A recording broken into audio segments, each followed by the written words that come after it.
Memento mori photography. This involved not just photographing the deceased, but often positioning them with living family members, creating a haunting juxtaposition between life and death, with eyes painted on closed eyelids to simulate life.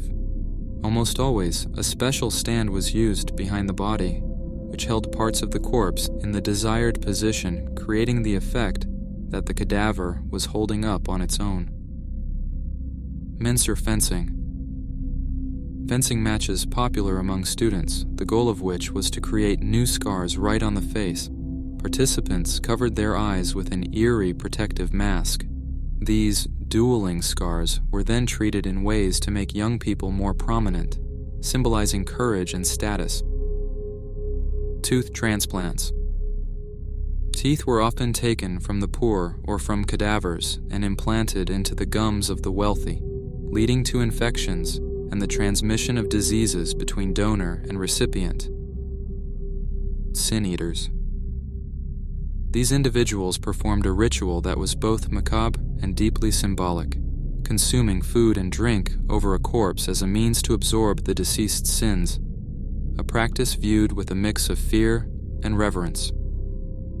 Chloroform parties. The recreational inhalation of chloroform, which could lead to sudden death from overdose, was a dangerous fad, with participants risking their lives for the fleeting euphoria it provided.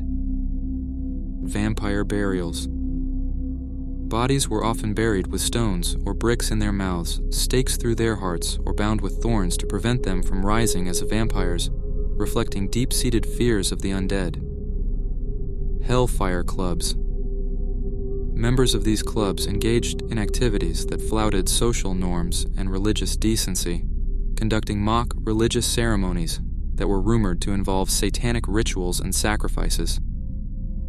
Consuming mummy powder. Mummies were ground into powder and consumed as medicine, a practice that not only desecrated ancient remains, but was also based on magical thinking rather than medical efficacy. Head-shaping practices. Infants' skulls were bound and deformed over time, causing permanent disfigurement driven by cultural ideals of beauty or nobility that valued bizarre and unnatural head shapes. Moonlight schools. The eerie setting of graveyards for adult education, particularly reading and writing, lent an otherworldly atmosphere to the pursuit of knowledge, juxtaposing the solemnity of death with the enlightenment of learning. Garden hermitages. Wealthy 18th century landowners would employ individuals to live as hermits in their gardens, adhering to vows of silence and adding an aura of mystique. Victorian death parties. These gatherings often featured elaborate displays of the deceased, sometimes with mechanisms to make them sit or stand, blurring the lines between mourning and macabre spectacle. Using mercury for syphilis treatment. The mercury treatments caused horrific side effects, including tooth loss, ulcerations, and neurological damage, reflecting the desperate and dangerous measures taken to treat the disease. Dark resurrectionists and body snatching. The grave robbers often mutilated bodies in their haste to supply medical schools, leading to public paranoia, fortified graves, and a profound desecration of the deceased's final rest. Phrenology. The pseudoscience of reading bumps on the skull to determine a person's character and mental capacity. It not only justified racial and class-based prejudices, but also led to invasive examinations of individuals' skulls, treating people as specimens rather than humans. Tobacco smoke enemas. The bizarre medical practice, believed to resuscitate the drowned by warming and stimulating the body, involved the intimate and uncomfortable procedure of blowing smoke into the rectum. Lobotomies for mental illness. The procedure often left patients in a vegetative state, robbed of their personality and intellect, reflecting a dark period in psychiatric treatment where the cure could be worse than the condition. Victorian-era tapeworm diet. Ingesting tapeworm cysts for weight loss was not only dangerous, but reflected extreme societal pressures regarding body image, leading to parasitic infections with potentially severe complications. Sewer hunting. Hunters faced toxic gases, disease, and the risk of getting lost or trapped in the labyrinthine sewer systems, all for the sake of retrieving bits of metal or bone to sell. Mourning dolls. These dolls, often with real human hair and dressed in the deceased's clothes, served as eerie surrogates for lost children, blurring the lines between memorial and toy. Using arsenic as makeup. The quest for beauty led to the use of lethal arsenic, causing symptoms like thickening of the skin, abdominal pain, and ultimately death in pursuit of a pale complexion. Foot binding. This excruciating process broke and folded the feet of young girls, leading to lifelong disability and pain, all to conform to an ideal of beauty that prized tiny, deformed feet. Teeth blackening.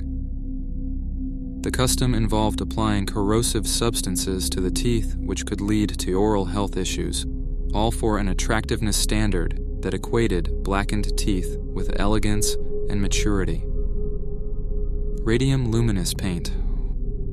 Workers, known as the Radium Girls, suffered from radiation poisoning with symptoms like jaw necrosis and anemia, highlighting the tragic consequences of industrial negligence.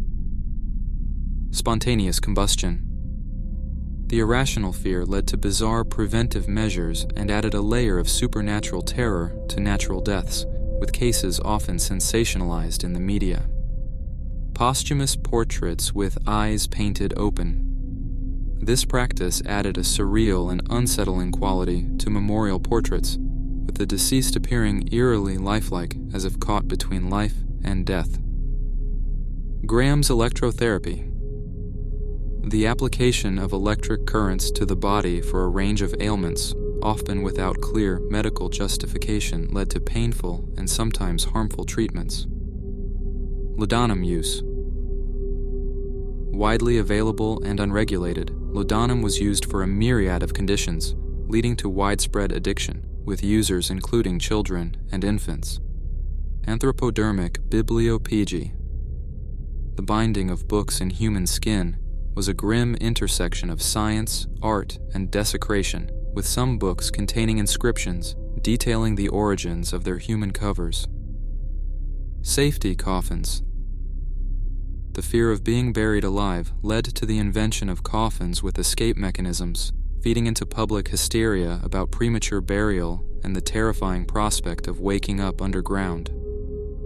Deformity shows. The exploitation of individuals with physical abnormalities for entertainment commodified human beings, turning personal suffering and difference into spectacle. Opium dens.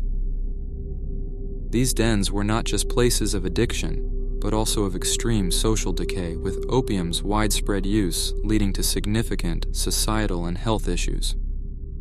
Cannibalistic medicines. The consumption of products made from human remains under the guise of medicinal cannibalism highlights a dark and desperate side of historical medical practices where the boundaries of morality were blurred by pseudo-scientific beliefs. Subscribe for more scary videos and press the like button if you enjoyed.